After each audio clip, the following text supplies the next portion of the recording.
Хайырлы иртә, эфирда Татарстан яңалыклары, студияда Гөлназ Ибрахимова. Татарстан президенты Рөстәм Миңнехановка нефть, газ, химия предприятиеләренең узган елгы эш нәтиҗәләре турында сөйләделәр. Узган ел республиканың нефть, газ, химия комплексының база предприятиеләре җитештерүне 7%-ка диярлек арттырган. Узган ел белән чагыштырганда Татнефтьтә керем үсеше сизелә. Түбән Кама нефть химиясе һәм Казань оргсинтез предприятиеләрдә солым түләүләр үсешенең югары темпларына ирешкән. Татарстан президенты республиканың сәламәтлек саклау министрына балаларга планлы медицина ярдәме күрсәтүне тәэмин итүне аерым контрольгә алырга кушты. Эпидемиологик вазгыять катлаулы булуга карамастан, ул тулы күләмдә булырга тиеш. Профильле министрлык эшне медицина учреждениеләренә кергән балаларның йогыш ияртү куркынычын булдырмас өчен сөргә тиеш. Рөстәм Миңнеханов мәсьәләне шәхси контрольгә алды. Вазгыять турында аңа көн сайын хәбәр ителә дип җиткерде президентның матбугат хезмәте. Республика балалар клиник хастаханасына коронавирус юктырган балаларны дәвалауга китерә башлаганнар. Бу хакта оператив штабның турыдан-туры эфирында хастахананың балалар пульмонологы Илнур Закиров хәбәр итте. Хәзер стационарда 80-гә якын бала дәвалана. Шул ук вакытта Татарстанда яшүсмерләргә вакцина ясала. Республикага Спутник М дигән вакцина кайтарылды. Ул 12 яшьтән өлкәнрәк балаларга билгеләнгән. Вакцинада вирус 5 тапкырга ким. Исегезгә төшерәбез, балаларга прививка ясату ирекле. Бары тик ата-аналар ризалыгы белән генә башкарыла. Авыр аллергия реакцияләре, кискен һәм хроник авырулары булган балаларга вакцина ясатырга рөхсәт ителми. Татарстанда барлыгы 200 мең яшүсмер вакцинация үтә ала. Агымдагы атнаның сөенечле вакыйгасы. Казандагы Рамазан мәчетендә кабат ай калыкты. 1993 елда башкалабызның Киров районында төзелгән мәчетнең алтын йөгертелгән ярым айлары явым төшемнәргә бирешеп, нык каралган булган. Алтын куллы игелекле кешеләр аларны чистартып, яңарткан. Тулырак Айзилә Батырханова әзерләгән видеоязмада. Менә бу фотолар 7 ай элек төшерелгән дип күрсәтте безгә Рамазан мәчете имам хатибы Солтан хәзрәт Морадимов. Явым төшем, һава торышы һәм еллар агышы мәчетнең бакырдан эшләнгән ярым айларына тискәре йогынты ясаган, коррозия хасил булган. Шул чакта иман йортына ярдәм итәргә теләүчеләр дә табылган. Иганәче Хагани Гашимов һәм ул җитәкләгән оешма 7 ай дәвамында зур эш башкарган. Ярым айларны мәчетнең манарасыннан солдырып, махсус эшкәрткәннәр, чистартканнар, алтын йөгерткәннәр, берничә кат лак белән буяганнар. Изге Рәҗәп ай алдыннан әлеге мәхәлләгә йөрүче мөселманнар өчен ярым айларның кабат манарага күтәрелүе әлбәттә зур шатлык. Бик күп әбиләр, бабайлар сорыйлар иде: "Хәзрәт, кая китте айларыбыз? Кая китте?" дип инде. Шуннан да ай ул кешенең теге күңелендә булган иман нурының бер теге галәмәте дип әйтер идем.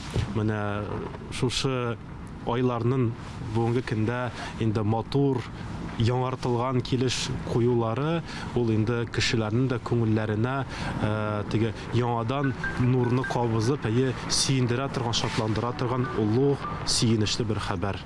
Изге эш берләштерә. Рамазан айы мәчетенә кешеләр, иганәчеләр, аеруча Ирек Закиров җитәкчелегендәге Буа якташлык җәмгыяте бик теләп ярдәм кулын сузалар. Хагани Гашимов та иман йортына ярдәм итә алуым белән бәхетлемен дип хисләре белән уртаклашты. Чувства такие, что мы очень рады, мы счастливы, что Булдыралганча, хәлдән килгәнчә, Аллаһ йортына булышы күрсәтү бик кирәк. Без бу эшкә шатланып алындык. Ярым айның алтын нурлары хәзер ерактан ук нур чәчеп тора һәм барлык мөселманнарны иман нурын иңдерергә чакыра. Айзилә Батырханова, Тахир Хәсәнов, Ирек Хәмидуллин, Татарстан яңалыклары. Безнең телерадиокомпания Русфонд Хәйрия җәмгыяте белән берлектә авыру балаларга булышу проектын дәвам итә. Нәни Фаина да ярдәмгә мохтаҗ. Кызга кыска ишәк синдромы диагнозы куелган. Система аша тукландыру өчен 1 миллион 750 мең сумга якын матди ярдәм кирәк. 5 айлык Фаинаны махсус тукландыралар. Сабыйга әнисенең күкрәк сөте урынына витаминлы катнашма бирәләр, чөнки организмы гадәти ризыкны үзләштерә алмый. Кызга кыска ишәк синдромы диагнозы куелган. Табиблар тикшергәч, кыска ишәк булуы ачыкланган. Сабыйны әнисе белән ашыгыч рәвештә Казанга җибәрәләр. Авызыннан кан килә башлый, ашыгыч операция ясыйлар. Шуннан бирле аңа кыска ишәк синдромы диагнозы куела. После третьей операции у нас сердечко отказывало. Бер артлы 3 операция ясадылар. Йөрәге киерен кешләде. Тернәкләнү бүлегендә байтак ятты. Күп уколлар кададылар. Шуннан соң хәл яхшырды. Хәзер кызның сәламәтлеген өйдә күзәтеп торалар. Көн сайын балалар табибы килә. Табибларның әйтүләренчә, бер кадәр вакыт узгач, кызның хәле җайланырга тиеш. Аның эчәге тиешенчә үсә ала. На данный момент в питании ребенок нуждается в парентеральном, но с возрастом... Хәзерге вакытта бала махсус тукландыруга мохтаҗ. Вакыт узгач, эчәге тиешенчә үсәргә тиеш. Ул гадәти ашамлыклар белән туклана ала. Баланы махсус тукландыру өчен 1 елга 1 миллион 750 мең сум чамасы акча кирәк. Кызның әтисе генә эшли, гаиләнең шул кадәр акча җыю мөмкинлеге юк. Гаиләдә тагын бер бала үсә, өстәвенә фатир өчен ипотека кредитын да түлиләр. Фаина күп вакытын хастаханәдә үткәргән. Өйдә дәвалау өчен без гаиләгә бергәләп ярдәм итә алабыз. Моның өчен 5542 номерына дети сүзен язып SMS җибәргә кирәк. Бер хәбәрнең бәясе 75 сум. Күбрәк өлеш кертергә теләүчеләр тулырак мәгълүматны безнең телерадиокомпания һәм Русфонд сайтларыннан белә ала. Да, есть люди добрые. Очень много добрых людей. Раньше я сама помогала, когда есть возможность. Много очень добрых людей, они помогут, я знаю. Ойзилә Батырханова, Катерина Машинцева, Илнур Җәләтов, Татарстан яңалыклары, Әлмәт. Идел буе Болгар дәүләтендә рәсми рәвештә ислам динен кабул итүгә быел 1100 тула. Сүзне Мөршидә Җиһанга бирәм. Әссәламу алейкум ва рахматуллахи ва баракатуху. Мәшһүр галимебез Шиһабетдин Марҗанинең Мустафадул әхбар фи әхвали Казан ва Болгар хезмәтенә дә бәяләп бетергесез әһәмияткә ия. Аны хәтта татар милләтенең үсеш стратегиясе дип санарга мөмкин. Ел саен аңа багышланган фәнни гамәли чаралар уздырыла. Бик күп аның эшләгән эшләрен әле без аны өйрәнеп бетә алмадык. Китапларында тәрҗемә итеп бетә алмадык. Бүген көндә аны менә булсын, менә мин аны бая да әйттем, Бухарада укыды. Аны Бухарага килгән туристлар татарлардан түгел, бөтен дөньядан киләләр Мир араб мәдрәсәсен карарга. Анда да әйтәләр, менә бу безнең Шиһаб хәзрәт. Бүлмәсен күрсәтәләр. Аныртык әйттеләр, аны бүлмәсен анда китапхана ясарлар, горурланып сөйлиләр. Менә нинди бу кеше дип. Без дә әлбәттә татарларыбыз, без дә горурланабыз. Башкалабызның Мәрҗани мәчетендә Идел буе Булгарында ислам динен рәсми кабул итүгә 1100 ел тулуга һәм Шиһабетдин Мәрҗанинең туган көненә багышланган түгәрәк өстәл узды. Эшлекле сөйләшүгә татар дини мирасы һәм хәзерге заман ислам мәдәнияте, Россия исламының интеллектуаль традициясе һәм хәзерге торышы белән кызыксынучылар җыелды. Мәгърифәтче Мәрҗани үз гомерендә 30дан артык гыйльми әсәр яза. Шулар арасыннан 13 аерым китап булып басыла. Элек безнең шул зур галимнәрбез көн тәртибенә булган актуаль сорауларга җаваплар бирергә тырышканнар икән, төрле дискуссиялар аша, мөназаралар аша. Ә бүгенге көндә, бүгенге ислам уммәтендә менә шундый акыл ияләре һәм теологлар бар микән? Һәм булмаса, моның сәбәбе нәрсәдә? Булса, нигә без аларның тавышларын ишетмибез? Чөнки мөселманнарда сораулар күп туа. Мәрҗани атналыгы барышында тагын бер эшлекле сөйләшү булды. Анда катнашучылар Татарстанда мөселман өммәте эшмәкәрлеге турында фикер алышты. Мәрҗани хәзрәткә багышланган тагын бер традицион конференция Мәскәү шәһәрендә узды.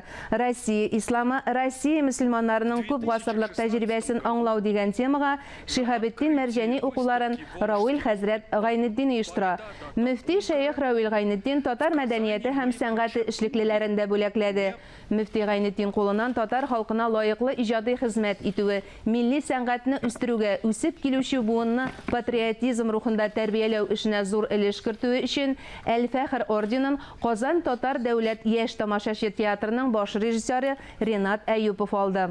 Шулай ук Әл-Фәхр ордены белән татар әдәбиятын, тарихын һәм мәдәни мирасын өйрәнү һәм популярлаштыруга зур өлеш керткәне, рухи традицияләргә тугрылык өчен Ләбиб Лерон Әл-Фәхр ордены белән бүләкләнде. Бүләкне кабул иткәндә мин инде үзем чыгыш ясадым, һәм чыгыш ясаган вакытта әйттем, бу бүләк шәхсән миңа гына түгел, ул безнең мирас.